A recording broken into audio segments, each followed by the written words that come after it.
जब तक सूरज चांद रहेगा समीर वानखेड़े तेरा नाम रहेगा। आजकल ये बहुत ट्रेंड कर रहा है। नमस्कार, स्वागत है आपका मेरे चैनल नंदिनी जी में। मैं हूँ नंदिनी। जब तक सूरज चांद रहेगा तब तक समीर वानखेड़े तेरा नाम रहेगा। निश्चित रूप से रहेगा। अगर इसी तरह के ऑफिसर हमारे देश में हर शहर में हर विभाग में एक दो भी अगर ऐसे हो जाएंगे तो 75% अपराधी तो वैसे ही अपराध करने के नाम से भी उनकी रूह कांपेगी। और हम बात कर रहे हैं एनसीबी की। एनसीबी सुशांत सिंह राजपूत के मौत के बाद कितना कुछ एंगल आया सभी को पता है। आई तो सीबीआई थी लेकिन काम किया ताबड़तोड़ एनसीबी ने। भरोसा अब भी हमें सीबीआई पे है।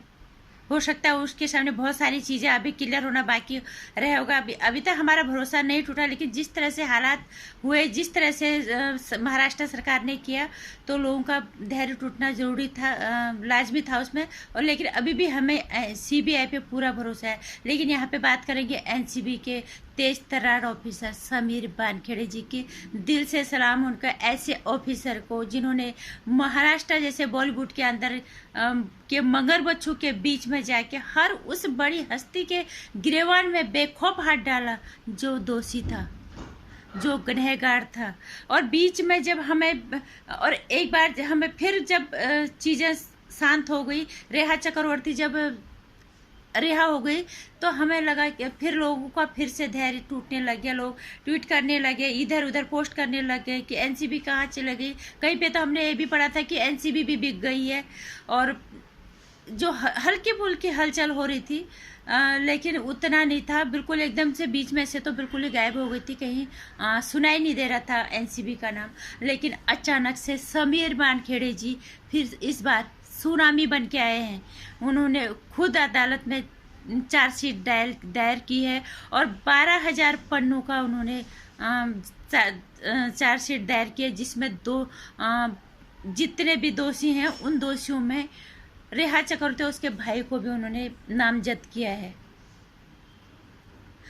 बहुतों ने बहुत कुछ बोल दिया होगा और बहुत कुछ दिन रात हर न्यूज़ चैनल पे, हर सोशल नेटवर्क प्लेटफॉर्म पे ये चीज़ें आ रही होंगी। लेकिन मैं हर बार एक ही बात कहती हूँ और मैं यहाँ पे भी यही कहूँगी कि इस तरह के तेज तर्रार ऑफिसरों को कि हमारे देश को कितनी सख्त ज़रूरत है। हमारा बीच में से भरोसा टूट गया था कि शायद एनसीबी भी बिक गई है, जैसे हमारे देश में आज तक होते आ रहा था। लेकिन समीर वानखेड़े जी फिर से सुनामी बन के आए और दिल से सलाम है समीर वानखेड़े और उनकी पूरी टीम को, जिन्होंने इस तरह से फिर से काम किया और लोगों को ये भरोसा दिलाया कि अगर मेरे जैसे ऑफिसर होंगे, मेरे जैसे अधिकारी हर जगह होंगे, आपके भरोसे को हम टूटने नहीं देंगे। अगर किसी ने अपराध किया है तो वो सजा जरूर पाएगा, चाहे वो कितनी भी बड़ी हस्ती हो, वो कितना भी बड़ा अंडरवर्ल्ड माफिया हो, बॉलीवुड जैसे मगरमच्छों के बीच में, जहाँ पे अंडरवर्ल्ड बॉलीवुड माफिया नेपोटिज्म जिसने जाल बुन रखा था, उन हस्तियों के गिरबान में हाथ डालना ये हिम्मत का काम है। ये वही शख्स कर सकता है, वही हस्ती ये वो चीज़ कर सकती है जो अपने कर्तव्य के प्रति संकल्प लेता है। जब वो उस पद के लिए वो की शपथ लेता है तो उस अपनी वो संकल्प लेता है कि मैं सच्चाई और ईमानदारी कर्तव्यपरायणता से अपने कर्तव्य का निर्वाह करूँगा। उसके लिए मेरी जान भी अगर जोखिम में आ जाए तो मुझे इसकी परवाह नहीं है। वही किया समीर वानखेड़े जी ने, क्योंकि सबको पता है उनकी टीम पे हमला भी हो चुका है। लेकिन वो पीछे नहीं हटे, वो फिर से सुनामी बन के आए और उन्होंने फिर से जो है चार्जशीट दायर की है। और अब काफ़ी हद तक उम्मीदें बढ़ गई है और उन्होंने ये साफ संकेत दे दिया कि जो गुनहगार होगा उसको नहीं छोड़ा जाएगा, चाहे वो रेहा चक्रवर्ती के पीछे फिर कितनी ही बड़ी ताकत क्यों ना हो, कितना ही बड़ा उसका वकील क्यों ना हो।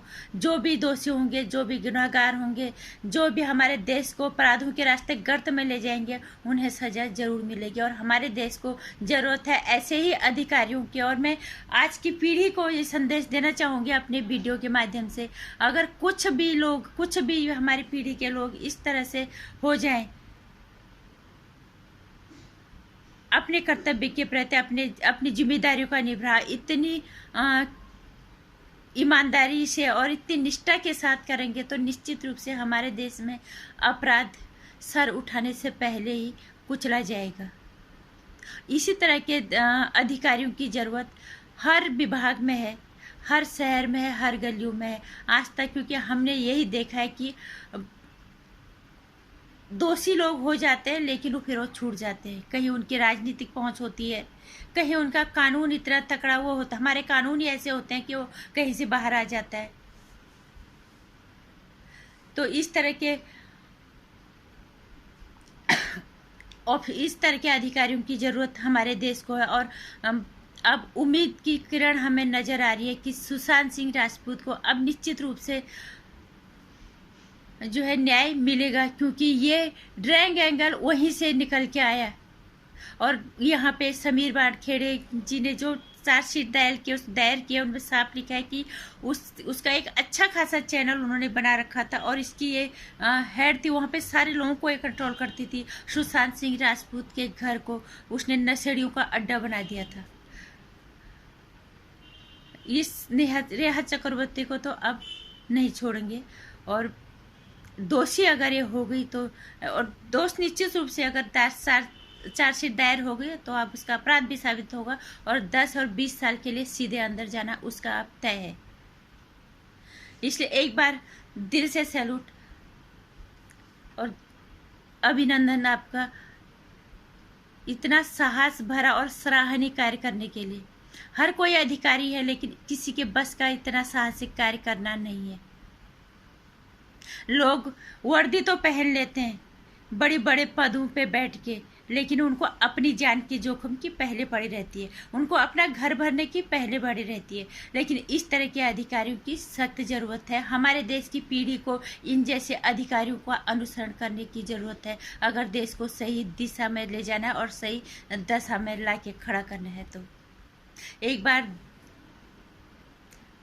फिर से अभिनंदन समीर बाड़खेड़े जी का और उनकी टीम का। और उम्मीद जग गई है, सुशांत सिंह राजपूत को अब न्याय निश्चित रूप से मिलेगा। सब धैर्य रखें। अगर एनसीबी आई है वापस तो निश्चित रूप से सीबीआई से भी हमें उम्मीद है, हमारे देश के इस निष्पक्ष एजेंसी से हमें पूरी उम्मीद है कि न्याय जरूर मिलेगा अपराधियों को। नहीं तो इस तरह के अपराध होते रहेंगे और इस तरह के अधिकारियों को हमें सख्त जरूरत है। नमस्कार। वीडियो को ज़्यादा से ज़्यादा शेयर कर देना, लाइक कर देना, चैनल को सब्सक्राइब कर लेना। आने वाली वीडियोज़ की जानकारी आप तक आते हैं इसके लिए घंटे आइकन पर प्रेस करें।